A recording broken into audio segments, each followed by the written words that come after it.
Hi అండి, I'm doctor Lakshmi Prasanna, fertility consultant, Maitrishri fertility centre, KPHB colony. ఈరోజు మనం డిస్కస్ చేసుకోబోయే టాపిక్ అన్ఎక్స్ప్లెయిన్డ్ ఇన్ఫర్టిలిటీ. సో కొంతమంది కపుల్ వచ్చి మనకు కంప్లైంట్ చేస్తూ ఉంటారండి, సైకిల్స్ రెగ్యులర్గా వస్తున్నాయి, ట్యూబ్స్ రెండు ఓపెనే ఉన్నాయి, ఎండోమెట్రియం లైనింగ్ బాగా డెవలప్ అవుతుంది, హస్బెండ్ స్పర్మ్ అనాలిసిస్ నార్మల్గా ఉంది, బట్ స్టిల్ మాకు కన్సెప్షన్ పాసిబుల్ కావట్లేదు అనేసి. సో ఈ ఎంటిటీని అన్ఎక్స్ప్లెయిన్డ్ ఇన్ఫర్టిలిటీ అంటారు. టెస్ట్ అన్నీ నార్మల్ ఉన్నాయి, బట్ స్టిల్ కన్సెప్షన్ పాసిబుల్ అవ్వట్లేదు. సో దీనికి రీజన్ ఏంటి అని తెలుసుకోవాలంటే ఫస్ట్ మనం న్యాచురల్ కన్సెప్షన్లో అసలు సక్సెస్ రేట్ ఎంత ఉందో తెలుసుకోవాలి. న్యాచురల్ కన్సెప్షన్లో సక్సెస్ రేట్ వచ్చి 5 to 10% ఉంటుంది. అంటే 100 కపుల్స్ ట్రై చేస్తే ఓన్లీ 5 to 10 కపుల్స్ మాత్రమే 1 సైకిల్లో ప్రెగ్నెన్సీ టెస్ట్ పాజిటివ్ వచ్చే ఛాన్స్ ఉంటుంది.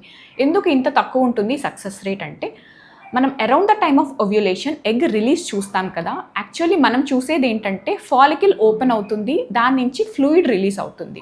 బట్ యాక్చువల్గా దాంట్లో ఎగ్ ఉందా లేదా, ఉంటే దాని క్వాలిటీ ఏంటి, అది మెచ్యూర్ ఎగ్గా కాదా, ఈ ఎంటిటీస్ మనం స్కాన్లో చూసుకోలేము. వీటికి స్పెసిఫిక్గా టెస్ట్ అవైలబుల్ లేవు. సెకండ్ థింగ్, ట్యూబ్స్ రెండు ఓపెన్ ఉన్నాయా లేవా అనడానికి టెస్ట్ ఉంది, బట్ స్టిల్ ట్యూబ్స్ ఫంక్షన్ చేస్తున్నాయా లేదా అనేదానికి టెస్ట్ లేదు.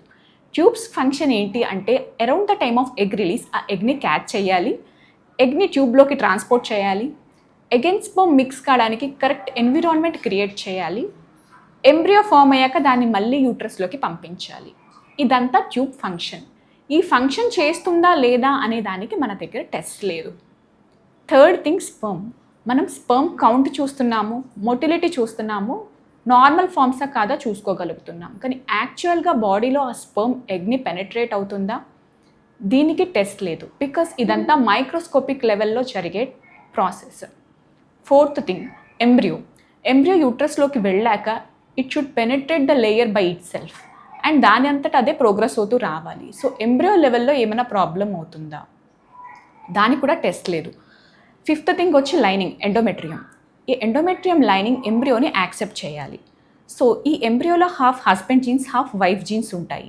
సో ఎండోమెట్రియం దాన్ని ఫారిన్ బాడీ లాగా అనుకొని రిజెక్ట్ చేస్తుందా, దానికి కూడా టెస్ట్ లేదు. సో వీటన్నిటికీ టెస్ట్ లేవు కాబట్టి అన్ఎక్స్ప్లెయిన్డ్ ఇన్ఫర్టిలిటీ అంటామన్నమాట.